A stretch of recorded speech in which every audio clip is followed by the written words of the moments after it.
दोस्तों नमस्कार, स्वागत है आप सभी का। एक बार फिर से चलिए जानते हैं मध्य प्रदेश की ताज़ा खबरों को। लेकिन उससे पहले अगर आपने अभी तक इस चैनल को सब्सक्राइब नहीं किया तो सब्सक्राइब कर लें, जिससे कि आपको मध्य प्रदेश की ताज़ा खबर रोजाना मिलती रहे। सबसे पहली खबर, भोपाल गैस त्रासदी के पीड़ितों के लिए डॉक्टरों की कमी से लेकर उनके मेडिकल रिकॉर्ड का डिजिटलीकरण न होने तक सुप्रीम कोर्ट के द्वारा नियुक्त निगरानी समिति ने गैस पीड़ितों के इलाज में बरती जा रही ऐसी कई खामियां मध्य प्रदेश हाईकोर्ट ने गिना दी है और जिसने 3 वरिष्ठ अधिकारी के खिलाफ अवमानना कार्रवाई शुरू कर दी गई है। बता दें कि 2-3 दिसंबर 1984 की दरमियानी रात हुई भोपाल गैस त्रासदी में यूनियन कार्बाइड इंडिया लिमिटेड की कीटनाशक संयंत्र से अत्यधिक जहरीली गैस का रिसाव हुआ था और इसमें हाईकोर्ट ने कहा है कि अधिकारियों ने गैस पीड़ितों को मदद देने में असंवेदनशीलता दिखाई है। एक और बड़ी खबर, मध्य प्रदेश कूनो नेशनल पार्क में लगा एक और बड़ा झटका। सौरे की मौत के साथ अब तक हुई 10 चीतों की मौत। मध्य प्रदेश के कूनो नेशनल पार्क में एक और चीते की मौत हो गई है। अब तक कुल 10 चीतों की मौत हो चुकी है। इनमें कूनो नेशनल पार्क में जन्मे 7 चीते और 3 शावक शामिल हैं। चीता सौर की मौत का भी पता नहीं चल पाया और वन विभाग के अधिकारी उसकी मौत की जांच कर रहे हैं। अगली खबर, आगर मालवा में लॉ कॉलेज और 5 जिलों में खोले जाएंगे मेडिकल कॉलेज। मुख्यमंत्री मोहन यादव की अध्यक्षता में 17 जनवरी को मंत्रालय में कैबिनेट की मीटिंग हुई और बैठक राष्ट्रीय गीत वंदे मातरम से शुरू हुई है और विशेष पिछड़ी जनजाति क्षेत्र में समुचित विकास किया जाएगा। इन क्षेत्र में सड़क, आंगनबाड़ी, आवास का जनता को लाभ दिया जाएगा। और बता दें कि विशेष जनजाति क्षेत्रों में केंद्र की फंडिंग से आंगनबाड़ी केंद्र बनाए जाएंगे और यहाँ छात्रावास भी बनाए जाएंगे। इसमें 60% केंद्र और 40% राज्य सरकार की हिस्सेदारी होगी। राज्य सरकार ने तय किया है कि इसके लिए अलग से बजट आवंटित किया जाएगा। एक और बड़ी खबर, मध्य प्रदेश में 5 साल के भीतर सैलरी और स्कॉलरशिप के भुगतान में 162 करोड़ का फर्जीवाड़ा। डिप्टी सीएम ने कहा कि FIR करवाएंगे। मध्य प्रदेश में पिछले 5 साल में सैलरी, स्कॉलरशिप और अनुदान सहित तमाम सरकारी भुगतानों में 162 करोड़ की गड़बड़ी पकड़ी गई है। सरकार ने समय रहते 15 करोड़ की वसूली कर ली है और बाकी पैसे वापस लेने के लिए कार्रवाई जारी है। साथ ही आरोपी अधिकारी और कर्मचारी के खिलाफ जांच की जा रही है। इसको लेकर मध्य प्रदेश के उप मुख्यमंत्री ने कहा कि हम FIR करवाएंगे। अगली खबर, राम मंदिर पर अखिलेश यादव ने जबलपुर में कहा कि राम राज वही माना जाएगा जो संविधान के हिसाब से चलेगा। भारत में ऐसा कोई नहीं है जो कि भगवान श्री राम को ना मानता हो और भगवान श्री राम को सब मानते हैं, लेकिन बीजेपी का तरीका है कि भगवानों पर भी कब्जा कर ले, हिंदू धर्म पर कब्जा कर ले। एक निजी आयोजन में समाजवादी पार्टी के अध्यक्ष अखिलेश यादव ने कहा कि जितने भी सनातनी लोग हैं या फिर हिंदू हैं, भारतवासी लोग हैं, कभी भी जब धर्म और परंपराओं को लेकर चिंता की बात आती है तो हम अपने शंकराचार्य के पास जाते हैं।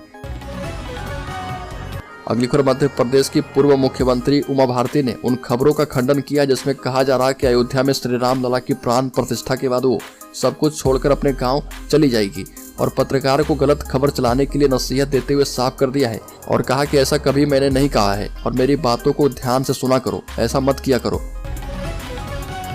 बड़ी खबर, आदिवासी बहुल इलाकों में पिछड़ापन किया जाएगा दूर। बीजेपी ने जनमन योजना को दी है मंजूरी। आदिवासी बहुल जनसंख्या वाले मध्य प्रदेश में अब आदिवासी क्षेत्र की शक्ल बदलने की तैयारी है। पिछड़े आदिवासी इलाकों में बीजेपी सरकार बड़े विकास की तैयारी में है।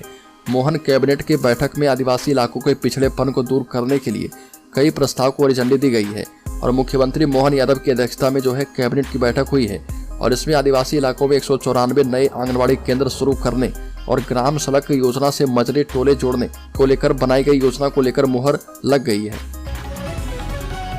अगली खबर, मध्य प्रदेश में 22 जनवरी को रहेगा ड्राई डे, बंद रहेगी शराब की दुकानें। मध्य प्रदेश सरकार ने 22 जनवरी को अयोध्या में राम मंदिर प्राण प्रतिष्ठा समारोह के मौके पर राज्य में ड्राई डे की घोषणा की है।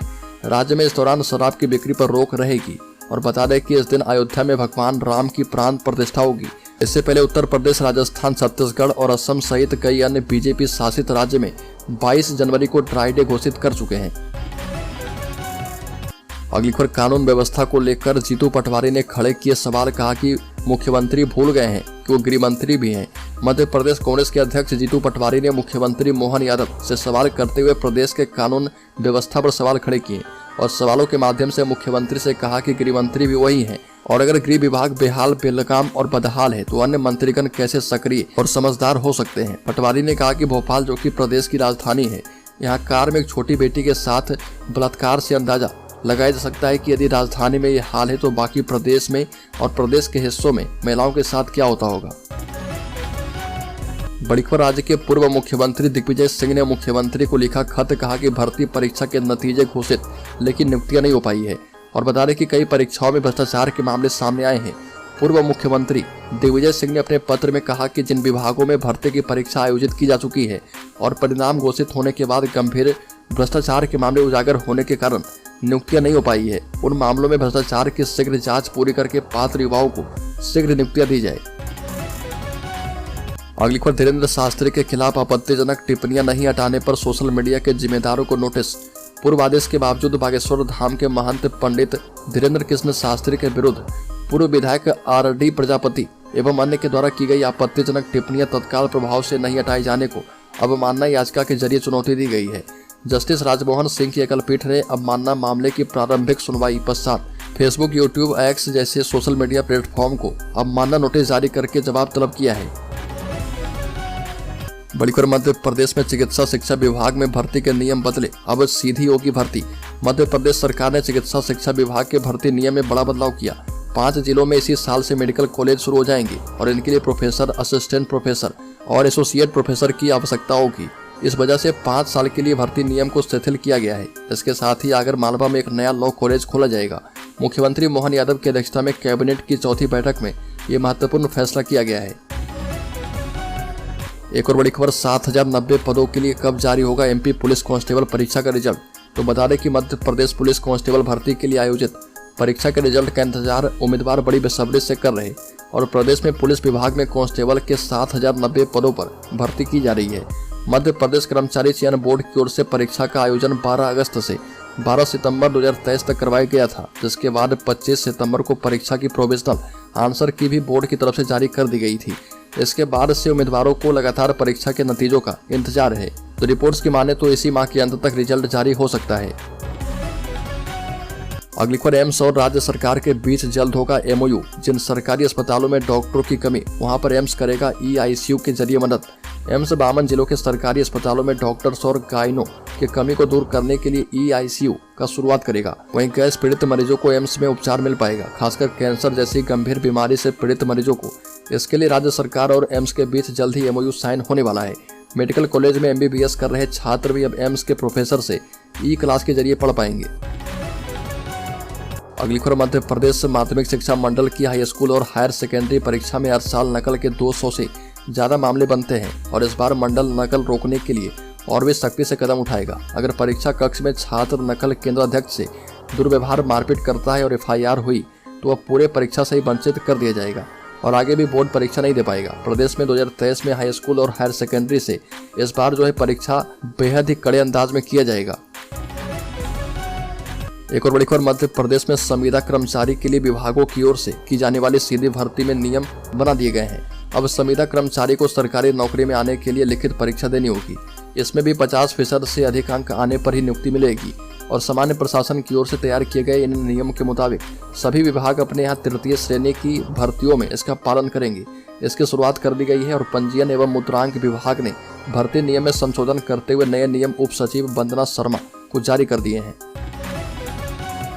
बड़ी खबर, अपने बयानों के कारण हमेशा सुर्खियों में रहने वाले प्रदेश के पूर्व मुख्यमंत्री दिग्विजय सिंह ने राम और धर्म की बात करने वाली भाजपा पर धर्मशास्त्र की मान्यताओं को दरकिनार करने के आरोप लगाए और रीवा में आयोजित एक कार्यक्रम में हिस्सा लेने के बाद भोपाल वापसी के लिए देर रात सतना पहुंचे पूर्व मुख्यमंत्री ने कहा कि हमें राम के दर्शन के लिए ना तो कोई जल्दी है और ना ही किसी निमंत्रण की आवश्यकता। भगवान राम में हमारी आस्था है। वैसे भी धर्मशास्त्र में मान्यता है कि निर्माणाधीन मंदिर में कोई प्राण प्रतिष्ठा नहीं होती और जब मंदिर पूरी तरह से बन जाएगा तब हम जाएंगे और दर्शन करेंगे। अगली बार कांग्रेस के शीर्ष नेतृत्व ने भले ही राम मंदिर प्राण प्रतिष्ठा समारोह का न्योता ठुकरा दिया है, मगर कांग्रेस के वरिष्ठ नेता और मध्य प्रदेश के पूर्व मुख्यमंत्री कमलनाथ छिंदवाड़ा से एक 4 करोड़ 31 लाख राम नाम लिखे पत्र को अयोध्या भेजने की तैयारी में है। दरअसल छिंदवाड़ा में की मारुति नंदन सेवा समिति ने 21 दिनों का श्री राम महोत्सव का आयोजन किया है और समिति के पदाधिकारी और स्वयंसेवक लोगों को राम नाम का पत्रक बांट रहे और लोगों से कहा जा रहा है कि इस पर 108 बार राम नाम लिखकर उन्हें वापस कर दें। बड़ी खबर, धार जिले में MA की छात्रा को कुछ युवक जबरदस्ती कार में बिठाकर ले गए और देर रात तक उनका पता नहीं चल पाया है। पुलिस उनकी तलाश में जुटी है। आसपास के थाने में जानकारी दी गई है। वारदात को इंदौर नाका स्थित PG कॉलेज के सामने अंजाम दिया गया और छात्रा एग्जाम देने के बाद दोस्त सहेली के साथ घर लौट रही थी। इस दौरान 5-6 युवक कार से आए और गेट खोलकर युवती को अंदर खींच लिए। सहेलियों ने युवती को बचाने का प्रयास किया। उन्हें धक्का देकर युवकों ने गाड़ी का गेट बंद करके उसे तेजी से दौड़ा दिया। धार के करौंदिया गांव की रहने वाली छात्रा एमए कर रही है और वह इंदौर में रहकर प्रतियोगी परीक्षा की तैयारी भी कर रही है और एमए 3rd सेमेस्टर की परीक्षा देने धार आई थी।